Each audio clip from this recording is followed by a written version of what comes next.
So let's say कि तुम लोग को अभी अपनी इन्वेस्टिंग जर्नी से स्टार्ट करना है और तुम लोग ने थोड़े पैसे सेव किए होंगे बट वो एक घर खरीदने के लिए इनफ नहीं, तो तुम लोग डिसाइड करते हो कि शायद मुझे ये कहीं पे इन्वेस्ट करने चाहिए।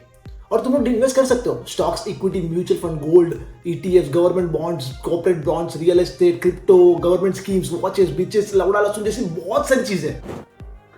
जोक था।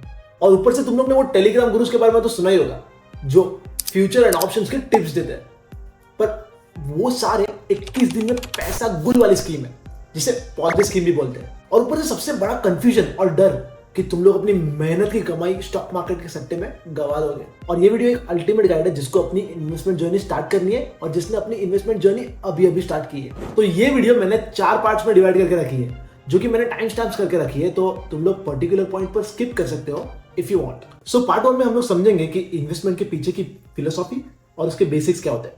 फिर पार्ट 2 में why and how to invest your money in stocks and shares. फिर पार्ट 3 में हम लोग common fears, questions and concern discuss करेंगे कि क्या होगा अगर हम लोग हमारे पैसे खो देंगे। And part 4 what is fast line investing. अब ये पार्ट मेरा फेवरेट है एंड आई एश्योर यू कि ये वीडियो देखने के बाद तुम लोग का भी पार्ट 4 फेवरेट होगा। एंड ये एक टोटली अल्टरनेटिव अप्रोच है to build wealth. Part 1 the philosophy and basics on investing. So let's start by talking about what is the point of investing. Investing का सिर्फ एक ही काम है, तुम्हारे एग्जिस्टिंग पैसे से और पैसा क्रिएट करना। लेट्स से कि तुम लोग ने 1 लाख रुपए सेव किए मेहनत से काम करके, या फिर अपनी पॉकेट मनी सेव करके, या फिर किसी का पर्स मार के। ये गलत काम नहीं करने का, सीधा बैंक लूटने का। वो पैसे तुम लोग अपने ड्रॉअर में छुपा के रख सकते हो या फिर कोई बैंक अकाउंट में रख सकते हो, बट उसमें बहुत बड़ी एक प्रॉब्लम है जिसे कहते हैं इन्फ्लेशन। सपोज कि तुम लोग ने अपने 1 लाख रुपए से अपने लिए एक आईफोन खरीद लिया और जब कुछ साल बाद जब इन्फ्लेशन ऊपर जाएगा तो वो सेम आईफोन का बेस मॉडल तुम्हें 1,20,000 का मिलेगा। सो ओवर द टाइम पैसा अपनी परचेसिंग पावर खो देता है महंगाई की वजह से। और बचपन में तुम लोग ने मम्मी पापा को बोलते हुए सुना होगा कि महंगाई कितनी बढ़ चुकी है और इसीलिए तुम लोग को इन्वेस्टमेंट करना है। आई गेट इट, क्योंकि आइडियली जब तुम लोग अपने पैसे इन्वेस्ट करते हो वो पैसा ग्रो करता है अपने आप और साथ में इन्फ्लेशन को भी बीट करता है। बट ये पैसा अपने आप कैसे बढ़ता है? जनरली इन्वेस्टिंग के पीछे की फिलोसॉफी ये है कि आज कुछ तुम बाय करोगे और वो कुछ तुम्हें आगे जाके और पैसा बनाकर देगा ओवर टाइम। और वैसे 2 तरीके हैं जिससे तुम जो कुछ बाय करोगे वो तुम्हें आगे जाके और पैसा बनाकर देगा। सो लेट्स से कि तुम लोग ने एक घर खरीदा। अब घर खरीदने के लिए बहुत सारे पैसे की जरूरत पड़ती है फिलहाल, बट ये घर तुम्हारे लिए 2 वेज से पैसा बना सकता है।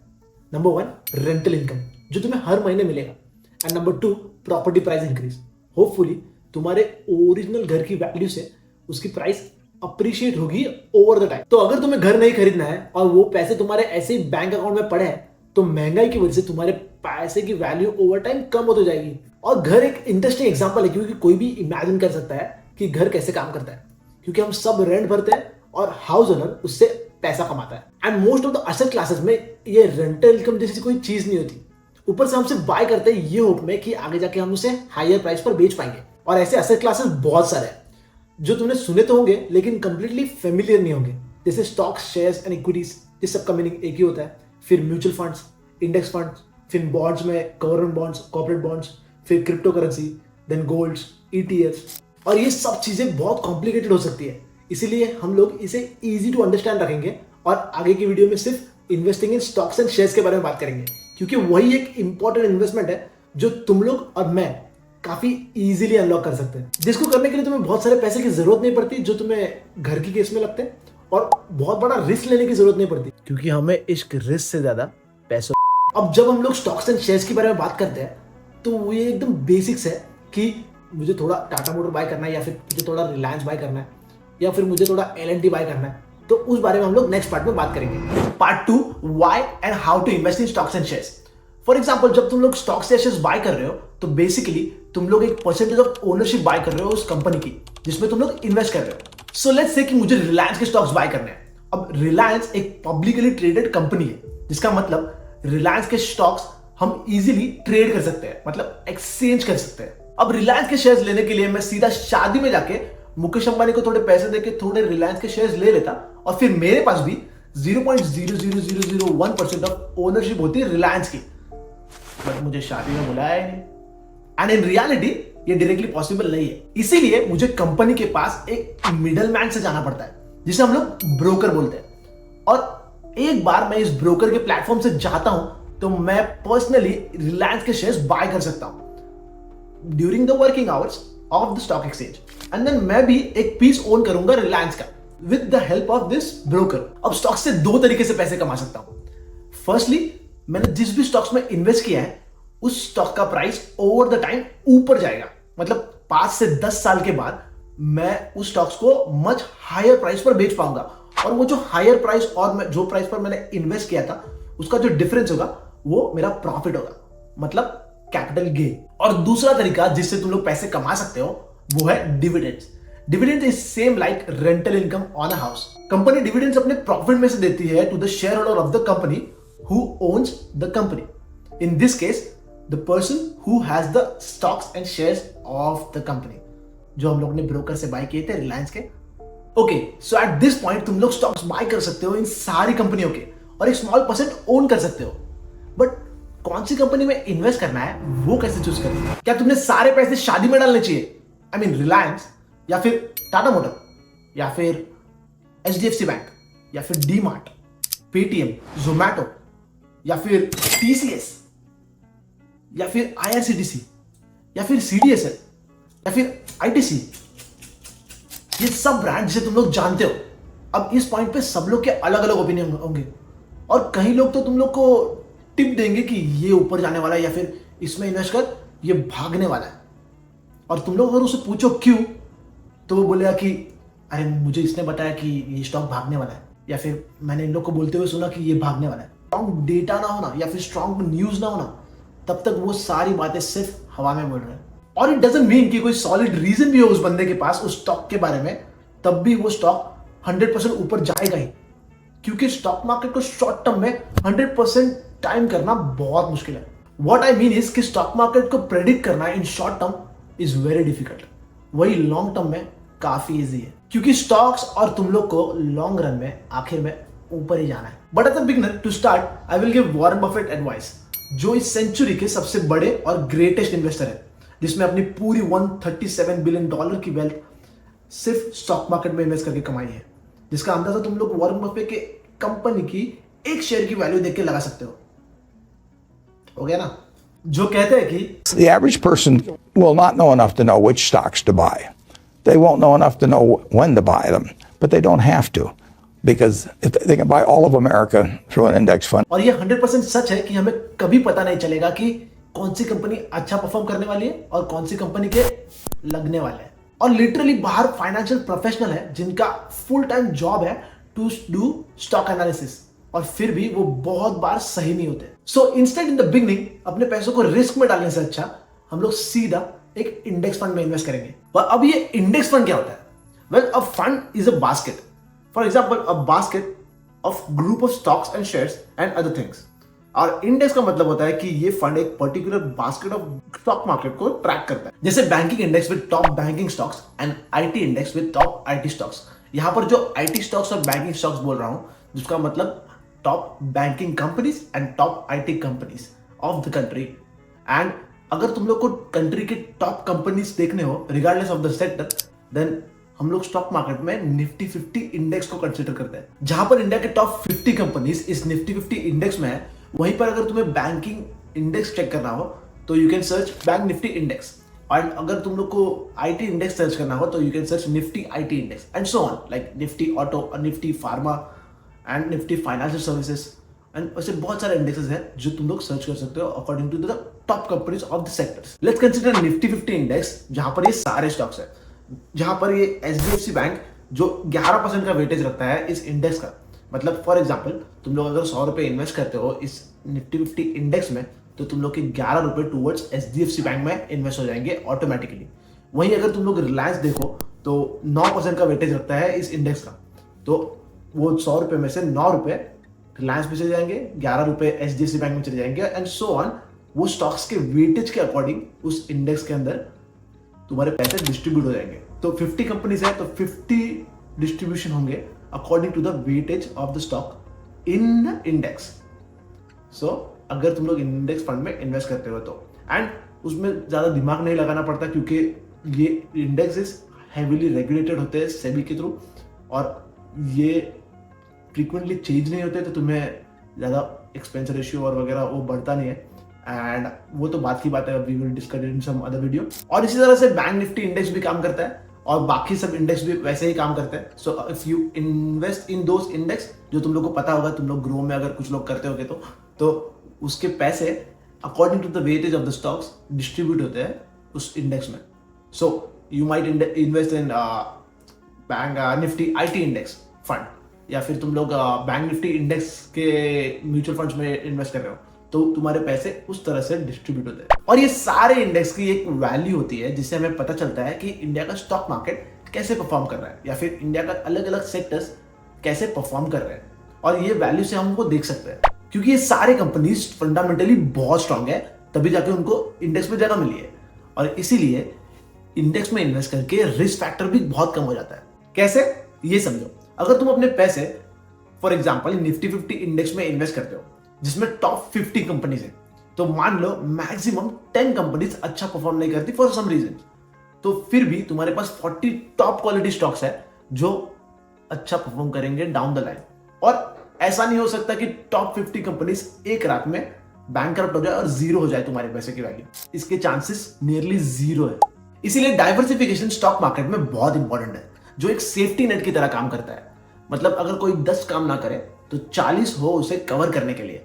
और स्टॉक मार्केट में एक बहुत फेमस लाइन है कि don't put all your eggs in one basket, जिसका मतलब यह है कि don't put all your money in just one stock और in just one asset class, क्योंकि अगर वो गिरा तो you will be left with nothing. और यही वॉरेन बफेट की भी एडवाइस है, क्योंकि for a normal person in the beginning ये सब जानना बहुत मुश्किल है कि मुझे लगता है कि HDFC बैंक बहुत सही परफॉर्म करने वाला है या फिर रिलायंस बहुत सही परफॉर्म करने वाला है, क्योंकि हम दिन रात स्टॉक एनालिसिस नहीं कर सकते और कंपनी के रेवेन्यू ग्रोथ या फिर क्वार्टरली रिजल्ट्स या फिर कॉन कॉल्स या फिर सेल्स ग्रोथ ये सब नहीं देखने वाले। और क्या करोगे, एक दोस्त को पूछोगे कि क्या खरीदूं, और फिर वो कुछ बोलेगा और तुम लोग आंख बंद करके वो खरीद लोगे, और इसी को सट्टा बोलते हैं।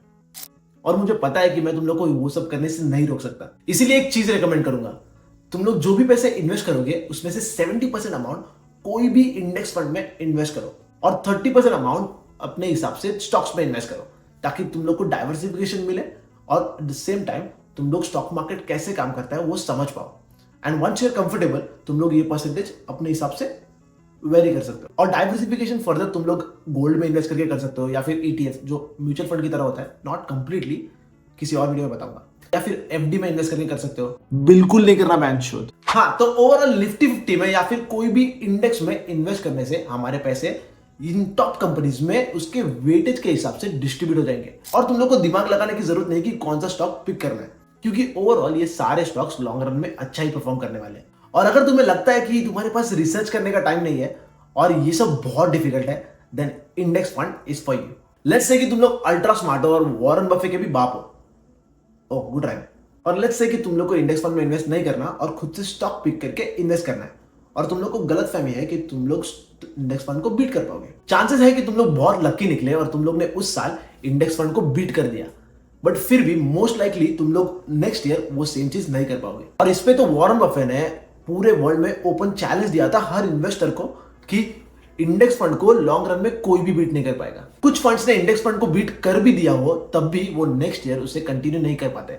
एंड रिसर्च शोज कि 95% फंड इंडेक्स फंड को बीट नहीं कर पाते। और हाँ, don't confuse small cap mutual funds with index funds, क्योंकि स्मॉल कैप म्यूचुअल फंड्स किसी इंडेक्स को फॉलो नहीं करते, वो सिर्फ small cap companies which is high risk companies में इन्वेस्ट करते हैं और कभी कभार स्टेलर रिटर्न्स निकालते हैं, कभी कभार। अच्छा ठीक है, मेरे इतने कहने के बाद तुम लोग कन्विंस हो गए हो कि अब तुम लोग इंडेक्स फंड में इन्वेस्ट करोगे, बट ये करना कहां से?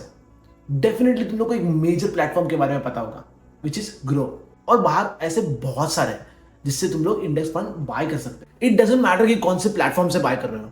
What I would recommend is कि अगर तुम लोग इंडिविजुअल स्टॉक्स पिक कर रहे हो एंड इंडेक्स फंड भी, देन इन दोनों को अलग अलग प्लेटफॉर्म में रखो ताकि ट्रैक करना ईजी हो जाए। बट अगेन ये कंप्लीटली तुम पर है कि तुम लोगों को कैसे कंफर्टेबल लगता है। Part 3, common fears, concerns and questions about investing. So ये बहुत अनरियलिस्टिक है कि तुम जो प्लेटफॉर्म से पैसे इन्वेस्ट कर रहे हो वो ओवरनाइट बंद हो जाए, which is 99% not possible, because ये सारे प्लेटफॉर्म हेवीली रेगुलेटेड है हमारे सेबी से, which is a security of exchange board of India. जो हम जैसे इन्वेस्टर्स को प्रोटेक्ट करता है with all sort of securities and scams. But एक और चीज है जिससे तुम अपने पैसे खो सकते हो स्टॉक मार्केट में। इफ तुम्हारे इन्वेस्टमेंट की वैल्यू नीचे चली जाए, स्टॉक मार्केट क्रैश हो गया तो।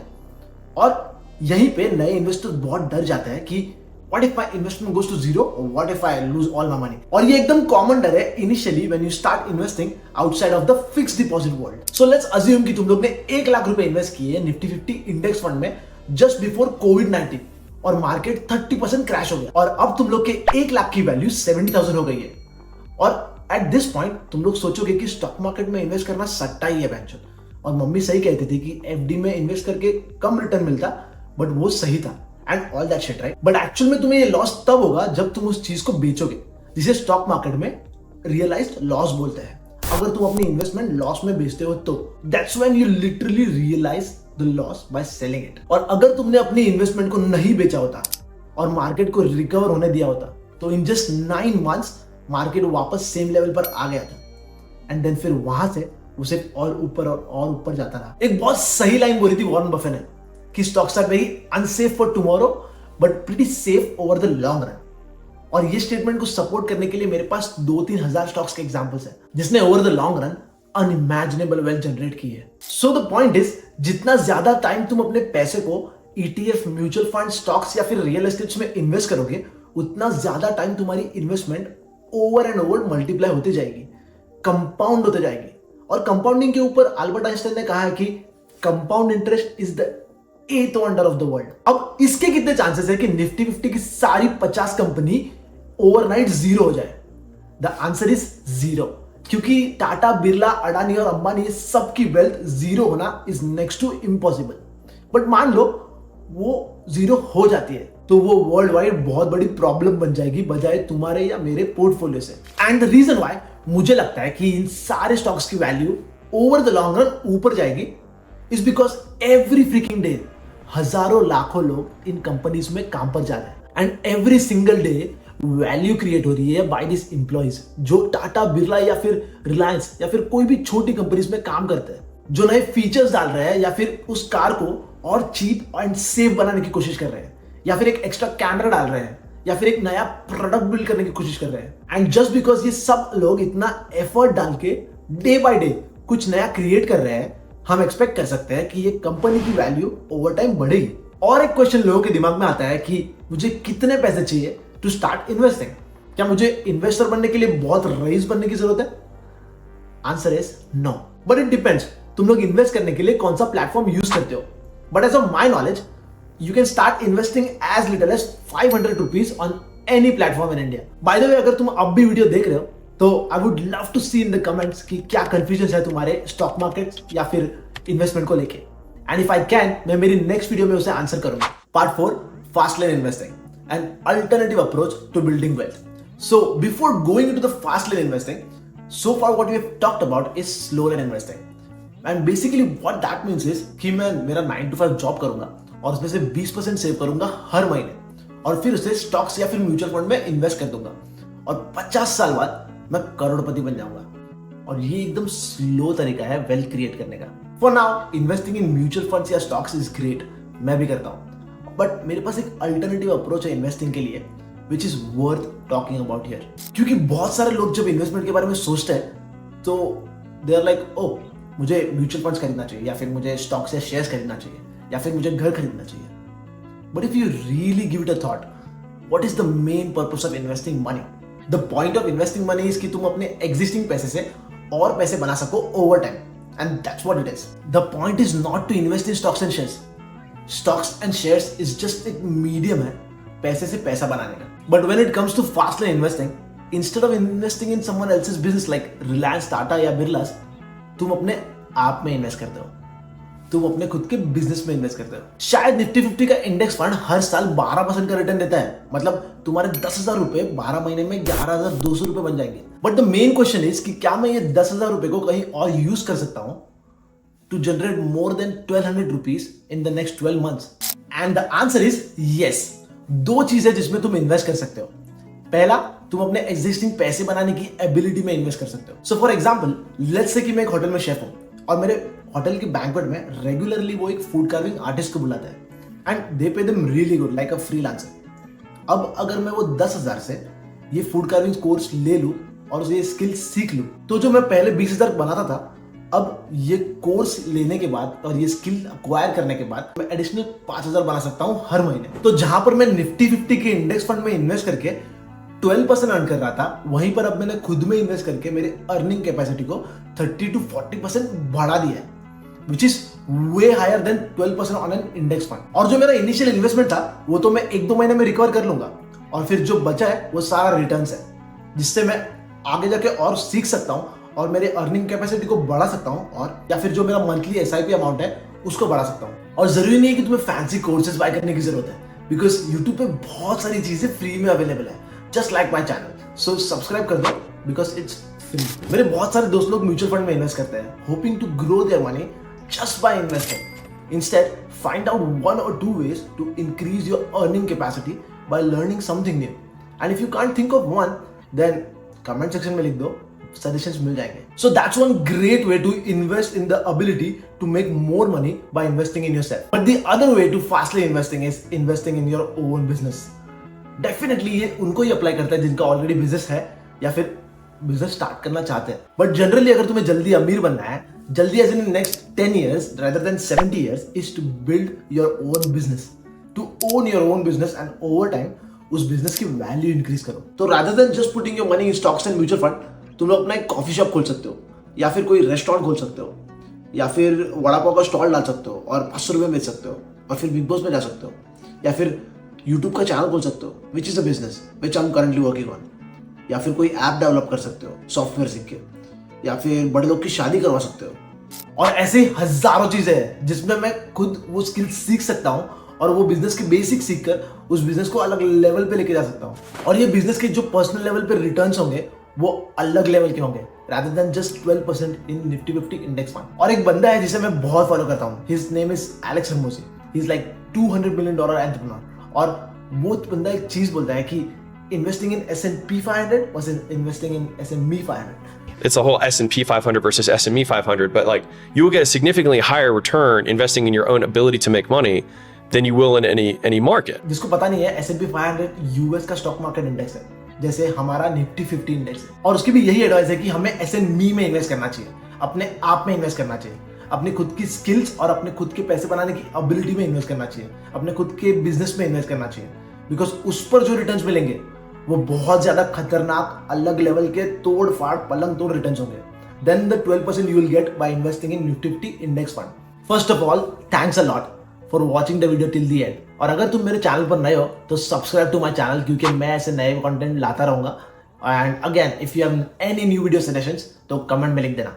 बाकी स्क्रीन पर दिए गए कोई भी वीडियो पर क्लिक करो, क्योंकि मैं तुम्हें वहीं मिलूंगा।